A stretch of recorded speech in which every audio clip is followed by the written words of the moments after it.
Let's go to CBS News congressional correspondent Nikole Killion for more on the announcement. So, Nikole, what are we hearing so far from lawmakers? Well, we are hearing a mixed reaction, certainly from some Republicans like Tom Emmer, who is a Republican from Minnesota. He is criticizing this pick, saying that it's kind of more of the same with respect to Democratic policies in terms of continuing open borders and the like. But then you also have many Democrats who really seem energized and excited by this pick, particularly fellow Minnesotans like Ilhan Omar, who calls the governor the North Star governor. You have other members, Amy Klobuchar, praising this pick, of course, who was just with the governor last night at a fundraiser for the vice president. Senator LaFonza Butler, you see there, who was presiding at the Capitol during a pro forma session, saying that, you know, if this is the pick that the vice president wants to go with, that she is ecstatic about it. Look, I think, you know, there are certainly general affinity for Governor Walz among many House Democrats in particular, since he served a number of years in the House, so much so that many were advocating for him to be the pick. And so now that he is, certainly some gratification and elation on the part of many Democrats who feel that this not only aligns with the ticket, but could potentially align with their agenda on Capitol Hill as well. We heard Nancy Cordes say, you know, he's seasoned in Congress. He knows how it works. He could be crucial when it comes to negotiating if he needs to make that trip and try and get legislation pushed through as part of the ticket if they were to win. What do we know about his record and reputation from his time as a representative? Well, one thing that's interesting about Governor Walz, you know, when he was a member of Congress, well, certainly he voted with the party some 90% of the time. He didn't always go along to get along. So there were times that he broke party ranks. For instance, you know, there was controversial Keystone Pipeline back in 2014, 2015. He was just one of about 24 or so Democrats who supported a legislation to advance that project, much to the dissatisfaction of many environmentalists. And then also, most notably, you know, he was one of few Democrats who actually voted to hold Eric Holder in contempt of Congress for the whole Fast and Furious gun trafficking investigation, which is notable because we know Eric Holder was involved in this vetting process. So clearly that didn't seem to be a sticking point as far as his vetting might have been concerned or as far as the vice president's ultimate decision. But, you know, he certainly is someone who could work across the aisle, but also knows how to toe the party line as well. Nikole Killion, thank you so much. Let's bring in CBS News political contributor Ashley Etienne. Ashley served as communications director for Vice President Harris. Ashley, I'm not sure if you heard my interview with former Governor Tim Pawlenty. I did, yes.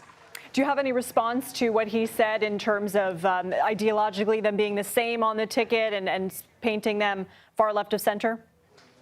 Well, I mean, you know, the one unique thing about Walz compared to some of the others that were being talked about, and then really compared to a lot of members in the Democratic Party, is he's got the support of Democrats across the political spectrum within the party. So not just those that are much more conservative right of center, but also the progressive caucus rallied around him. So, I mean, it suggests that Tim Walz is a very practical, pragmatic type of a legislator. And I think that's what they're going to lean on in terms of the campaign, what they're going to elevate to push back on this liberal left narrative that the Republicans are going to try to push.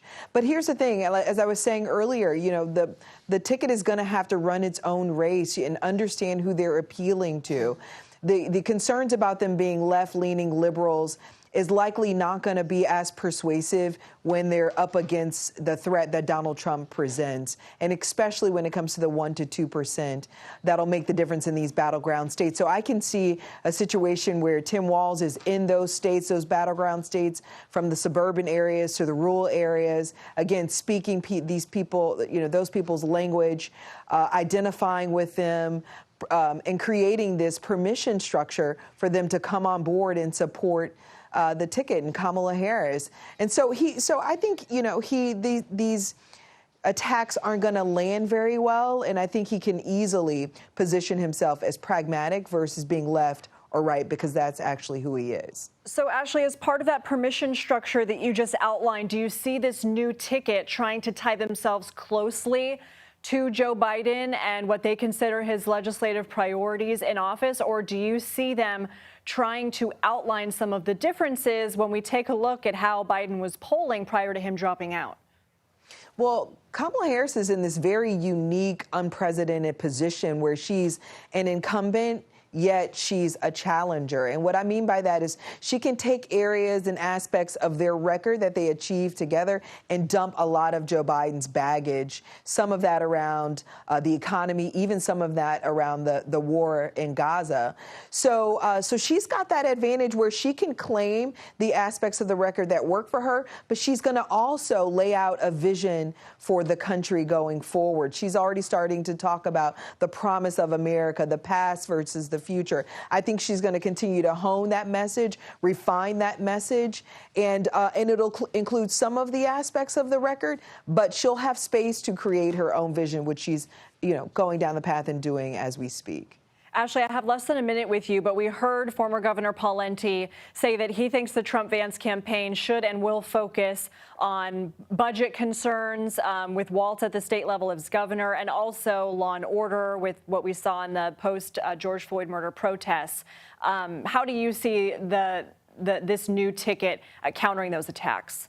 Well, I mean, I think they got to counter with Trump's record. I mean, Trump added $8 trillion to the deficit. We had record unemployment under Trump. Racial violence was at an all-time high in our nation's history. So they need to be aggressive in pushing back on the Republican rhetoric and highlighting those days and reminding people, as the vice president says, we don't want to go back to those days. And I think Tim Walz is going to be essential in that. One thing I know about Vice President Harris is she suffers no fools. And Tim Walz is equally as aggressive in terms of messaging and pushing back on Republican narrative. So I think this is going to be a great head-to-head, and I'm looking forward to seeing them on the trail.